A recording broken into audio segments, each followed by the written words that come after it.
Hey friends, it's me, Floss, from the Grape Jelly Library, hanging out in the bedroom with my BFF, reading books, drinking tea, and living our best lives.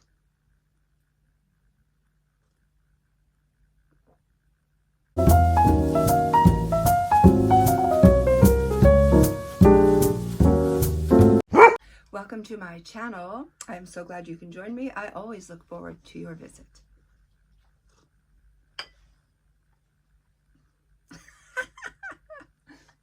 You sweet little thing, you.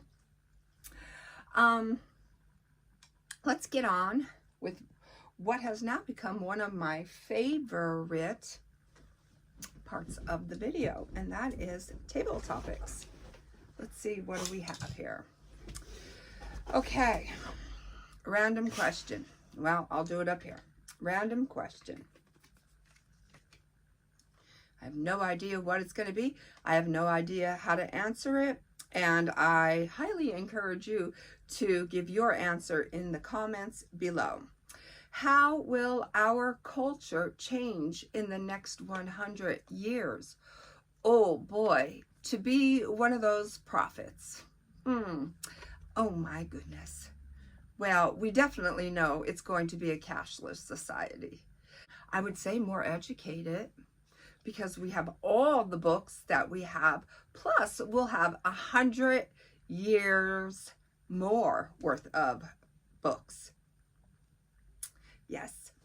And I'll give one more answer. Just, I don't think there'll be any stores to shop. I think everything is going to be online or beyond.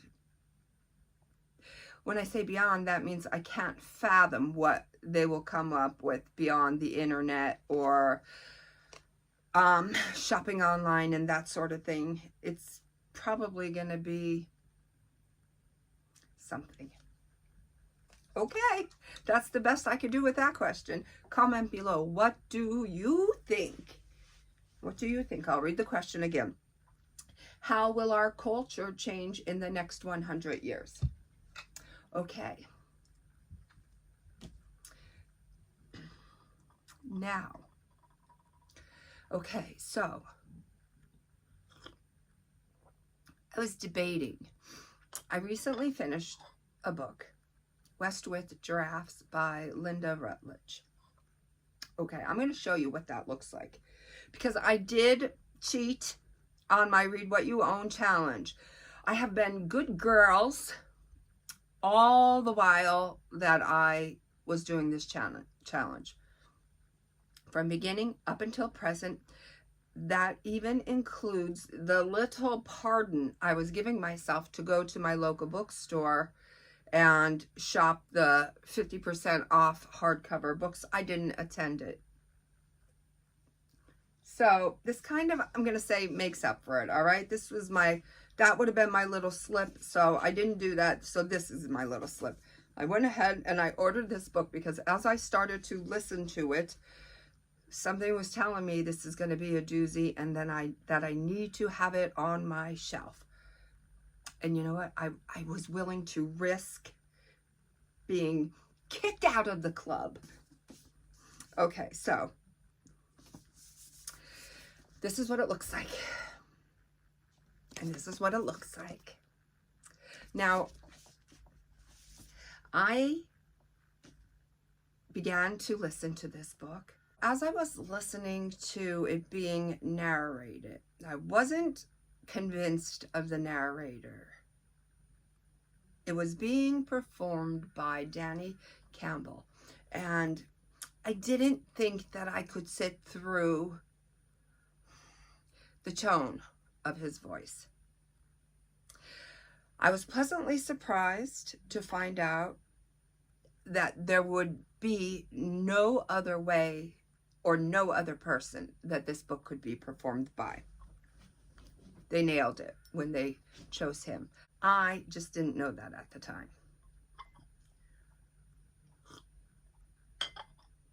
Okay, so I'm going to read you the blurb because Again, nailed it. Woodrow Wilson Nickel, age 105, feels his life ebbing away. But when he learns giraffes are going extinct, he finds himself recalling the unforgettable experience he cannot take to his grave. It's 1938. The Great Depression lingers. Hitler is threatening Europe, and world-weary Americans long for wonder. They find it in two giraffes who miraculously survive a hurricane while crossing the Atlantic. What follows is a 12-day road trip in a custom truck to deliver Southern California's first giraffes to the San Diego Zoo. Inspired by true events, the tale weaves real-life figures with fictional ones, including the world's first female zoo director, a crusty old man with a past, a young female photographer with a secret, and assorted reprobates as spotty as the giraffes. Part adventure, part historical saga, part coming-of-age love story, West with Giraffes explores what it means to be changed by the grace of animals, the kindness of strangers, the passing of time, and a story told before it's too late. So what I wanted to do also is read you the beginning paragraphs of this story to see if this book won't suck you in. Do know sometimes stories have magical powers and do that. Prologue. Woodrow Wilson Nickel died in the year 2025 on a usual day in the usual way at the rather unusual age of 105. Okay, now that we have cleared that matter up. Chapter 1, New York Harbor. Boats were flying through the air, streets were flowing like rivers, electric lines were exploding like fireworks, and houses of shrieking people were being blown out to sea. The date was September 21st, the day of the Great Hurricane of 1938. The entire coast from New York Harbor to Maine got smacked so hard it was the stuff of legend. 700 souls gone to their final reward as wet as mackerels. Back then, you got no warning. You'd notice a storm over the water and you'd be worrying how bad that cloud looks when the banshee wind and rain hits and you're scrambling for your life. The dock piling I'd wrapped my scrawny young self around got whipped airborne. Next thing I know, I'm waking up in a ditch with a tramp yanking on my cowboy boots. Seeing me rise from the dead, he yelped and ran. I was still in one piece somehow, if black, blue, and bloody, with only my suspenders popped off and gone. So as the rest of the living world began hollering for help or hearses, I wiped the dry blood off my face, grabbed hold of my trousers, and struggled to my feet. The boathouse where I'd been standing had blown away along with Cuz, my third cousin Floss. Found him in a shallow pool of boat shards, a sloop's mast stuck straight through him. I wasn't much to look at even before my hurricane wallop, an overgrown farm boy with a face newly scarred and a neck sporting a birthmark the size of a state fair prized yam. But I sure looked better than Cuz. I'd say I was lucky, but I hadn't had enough of a relationship with the word to use it. I'd say it was the worst day of my life, yet it was already far from it. I can say this, I never thought I'd see a bigger eyeful than that hurricane as long as I lived. But I was wrong, because the last thing you think you're going to see in the middle of flip boats and buildings afire and bodies dangling and sirens wailing is a couple of giraffes. Okay, so that's where the story begins. As I begin to read this book, I am becoming so impressed by it, I decide that I'm going to tell my friend in work about this book, because she's a reader too. Although we do not read the same things, she appreciates a good story. So I begin to tell her about this, and then I also begin to cry. And then I felt like a little bit of a fool, because I'm like, where did that come from, Floss? Because you weren't crying when you read it. You might have been on the verge of feeling something deep, but not to the extent where it's going to make you cry. But I guess as I was retelling this very brief beginning part of the story, it was sinking in as the words were coming out of my mouth, and it brought me to tears. Oh boy. Okay, so now I need to own this book. And so that's why I did what I did. Now I'm reading this book, and I'm reading it, and It's the story of a 105-year-old man, and that's why they chose the narrator on the Audible version that they did, because he brings this story to life. And he also brings this story home. A 105-year-old male named Woodrow Wilson Nichol, and he is ready to make his exit from this world at 105 years old. But he cannot do so until he gets his story down on paper, because a certain someone needs to know this story. The story takes us along state by state in all of the excursions that happen within each state, all the hang-ups and road bumps that they encounter on their way. They, meaning this disgruntled old man, Woody, who is 16 through 25 in the, 16 through 25 in the story, and then 105 when he's retelling it. And the photographer, Red, and there's a few other characters sprinkled here and there, and it's a wonderful story. So guess what? I'm reading the story, and there was a little part in the book where I was like, okay, I hadn't read the story for 2 days. I got a little busy, so I got away from the story. When I came back into the story, I was strong, and I wasn't quite feeling what I felt in the beginning. And that made me wonder, is this really going to be my favorite book ever? Is it going to replace East of Eden? Is it going to replace Honey Bus? Or is it going to be among them? Because I have read many books that have made me cry. Schultz made me cry. Charles Schultz, that book made me cry. And the Peanuts Gang. I feel like when a book can bring me to tears, then I have no choice, because it's in my heart, you know. And if a book can do that and stay with me and just make me fall in love with it, then I have to consider it amongst my favorites. Now, trying to narrow down the best is kind of a hard thing to do. So I'm going to say this. East of Eden never made me cry.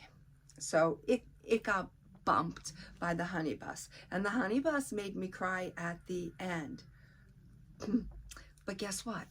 This is the only book I have ever read in my 52 years of living that has made me cry in the beginning and at the end. Somewhere in the middle, I thought, well, maybe it's not what I thought it was going to be. Let me tell you, it was all of that and a bag of chips. It's wonderful, and I am going to say it's my favorite. It's my favorite book so far, because I love animals, and I love that animals communicate with us, and I love the story of another person's life, and I am a sucker for people who are down and out on their luck. They make me cry. They make me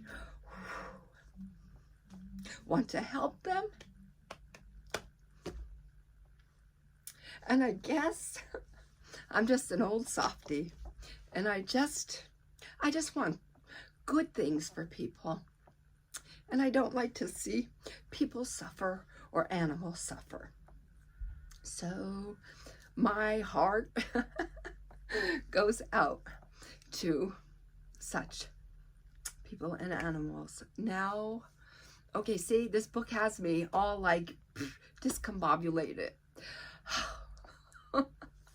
It's a good cry, though. It's a good thing, because, oh my goodness, it's so wonderful. It's such a wonderful book. Again, it looks like this, and it's written by Linda Rutledge, and numeral uno. Loved it. If you have a chance to pick this book up and read it, I strongly suggest that you do. I don't know how I would feel about it had I not done the Audible version and had this kindly, harshly raspy kind of older gentleman telling me the story. Like I said, that really, really brought this story home for me. So I would recommend that route. But if you can't do Audible versions, then go to your library and get this book, or borrow it from a friend, or, you know, ask for it for your birthday. I don't know. However you're going to get this book, because if you love animals and you love people, there is no other book. There's no better book. I am impressed beyond words. Two things that I wrote down, I jotted down, because I was like, I like that so much. And one of them is home. Home's not the place where you're from. Home's the place you want to be. Now, have any truer words been spoken? It doesn't matter what our past was, where we came from, if it was undesirable or a hard life.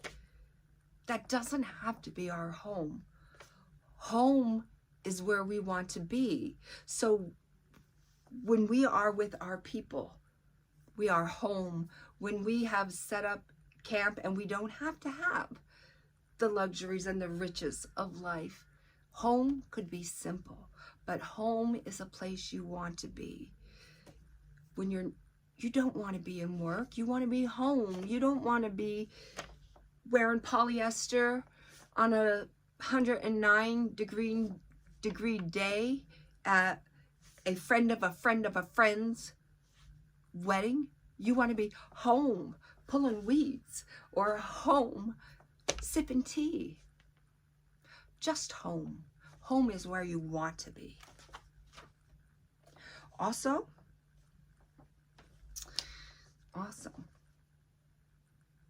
photos freeze moments in time. Lord, if that isn't the truth, what is a picture, a photograph, if not a frozen moment in time? Take all the pictures you can. Don't just take them and keep them stored in your phone. Send them out to your pharmacy and get them printed out. I have so many pictures of my granddaughter. She is literally going to think her Mima has flipped her wig. I can't help it. She comes to see me, I snap a million pictures, I send them to be printed out, I erase them from my phone, and then we do it all over again the next visit. Moments in time. And then a little thing that gave me a chuckle is, when I was a little girl, my mother would say to us, and I'll just use this as an example, being a little kid and running in and out of the house, in and out, in and out, in and out.